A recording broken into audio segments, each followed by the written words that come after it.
Bonjour à tous, je m'appelle Christophe Vélin et je représente avec ma collègue Anna le service culturel de la commune de Plestin-les-Grèves.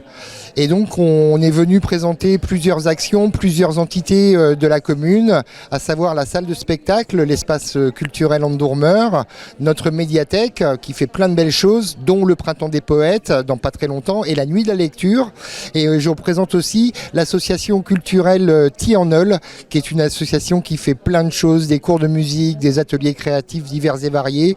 Donc on est venu présenter tout ça, faire voir qu'on est partenaire d'LTC depuis plusieurs années et on participe à des projets concernant le jeune public, les maternelles, les élémentaires cette année et d'autres projets à venir autour de la danse contemporaine avec les aides à domicile et les personnes isolées.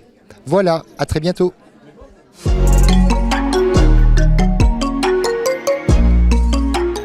Donc nous représentons le domaine départemental de la Roche-Jagu qui est situé à Ploëzal. C'est un domaine de 64 hectares de parcs et jardins et forêts, au milieu duquel vous avez un château du début du XVe siècle qui est propriété départementale et qui a été restauré entre 58 et 68 pour devenir un lieu d'exposition. Donc tous les ans dans le château, une exposition qui traite du lien entre l'homme et la nature. En extérieur, la nature vous accueille avec des différentes animations pédagogiques. Il y a également une saison de spectacle, une programmation assez riche sur la belle saison, des ateliers, des conférences et différentes animations que l'on peut retrouver sur notre site internet.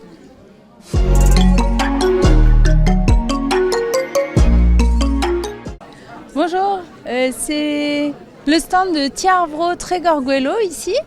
Et moi, je suis Swazik Le Buan, je suis médiatrice culturelle jeune public à Tiarbro.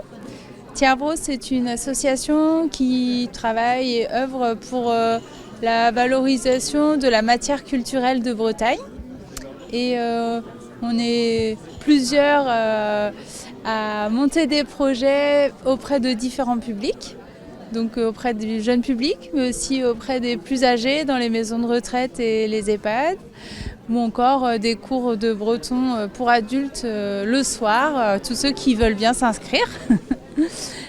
Ici sur le stand, on a mis un petit peu de tout, de tous les outils que nous utilisons pour parler du local, de la Bretagne, du patrimoine de proximité et du patrimoine immatériel aussi qu'il y a en Trégorguelo.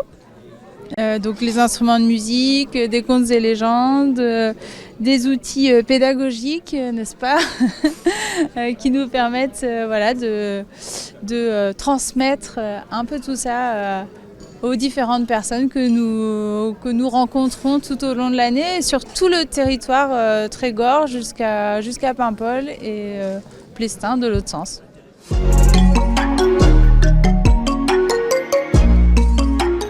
Bonjour, Elsa Briand, responsable de la Galerie du Dourven pour la Nyon Trégor Communauté.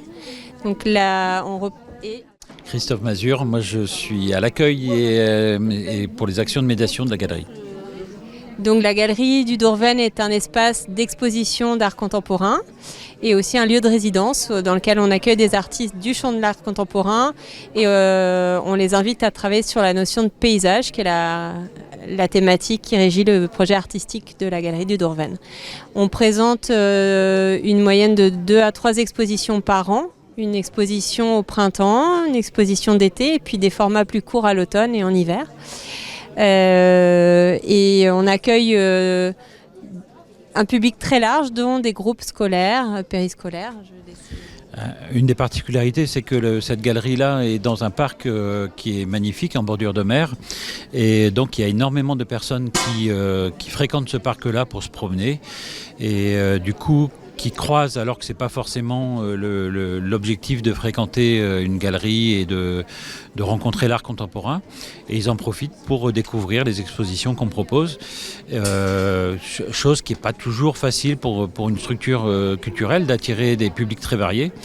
Idem pour les groupes qu'on accueille, la possibilité d'avoir le parc et de travailler aussi sur des questions en lien avec le paysage, la nature, fait que souvent les enseignants trouvent très intéressant de venir et de pouvoir échanger et travailler avec les enfants, proposer un travail sur l'art et sur le paysage, la nature, la mer, ce qui entoure les enfants.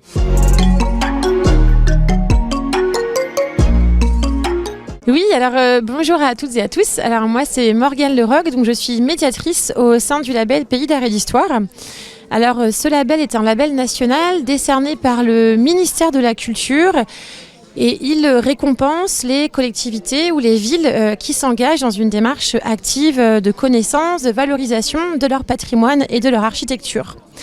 Alors on est deux normalement au sein de ce label, on travaille au sein de la direction culture à Lannion-Trégor Communauté. Et donc nous avons différentes missions. Alors si on est ici au forum aujourd'hui, en fait, c'est pour présenter tout notre programme d'ateliers en direction des scolaires de la maternelle au lycée. Alors on essaye vraiment de couvrir on va dire un maximum de patrimoine. Alors ça va de la connaissance et de la compréhension des arcs et des voûtes pour l'architecture religieuse. Alors moi je suis archéologue de formation, donc c'est vrai que j'ai à cœur d'aller aussi sur les sites archéologiques du territoire de l'Agglo pour pouvoir parler par exemple du néolithique et donc on a justement des facsimilés en fait réalisés par des associations qui nous permettent de proposer des activités pour les enfants où ils peuvent par exemple modeler justement un petit pot en céramique. Mais ce n'est pas tout, parce qu'on peut aussi proposer des visites guidées dans les centres historiques tels que Tréguier, La Roche-Derrien ou Lannion, travailler sur le pan de bois, mais aussi essayer aussi de voir en fait le patrimoine et les paysages et le cadre de vie, puisque je ne l'ai pas précisé en fait, mais finalement nos missions elles encadrent aussi ces différentes thématiques. Et quand je parle de cadre de vie et de paysage, c'est finalement tout ce qui entoure aussi les élèves lorsqu'ils sortent de l'école. Et l'idée, c'est vraiment qu'ils puissent ouvrir les yeux sur leur quotidien. Et nous, justement, on est là, avec donc tous ces outils qu'on peut déployer en fait pour leur faire comprendre, pour les sensibiliser à ce qui les entoure dans la vie de tous les jours. Au sein du label, donc on a aussi une programmation culturelle qu'on déroule environ du mois de mars au mois de novembre. Et dans cette programmation culturelle, vous trouverez donc des conférences qui sont gratuites, qui sont en lien avec la thématique qu'on va développer chaque année. Donc l'année dernière, on a travaillé sur la thématique de l'architecture Beaumanoir. Et donc on a une exposition qu'on a présentée dans l'église de Trédrez pendant plusieurs mois. Aujourd'hui, elle est à disposition des écoles ou des médiathèques qui souhaitent en fait la proposer au sein de leur établissement. Et avec cette exposition, puisqu'on a aussi à cœur de proposer des animations pour tous les publics, on a aussi un livret-jeu en fait en lien avec l'architecture Beaumanoir. En 2026, on va travailler sur les mégalithes. Donc, on aura donc une exposition sur les mégalithes, un livret-jeu et différentes animations, conférences en lien avec cette thématique. Mais on s'appuie aussi sur les grands événements nationaux tels que les Journées européennes des métiers d'art, les Journées européennes de l'archéologie et bien évidemment les Journées européennes du matrimoine et du patrimoine. En gros, c'est vraiment ce qu'on fait du coup nos missions au sein du label Pays d'Art et d'Histoire porté par l'ensemble des communes de LTC.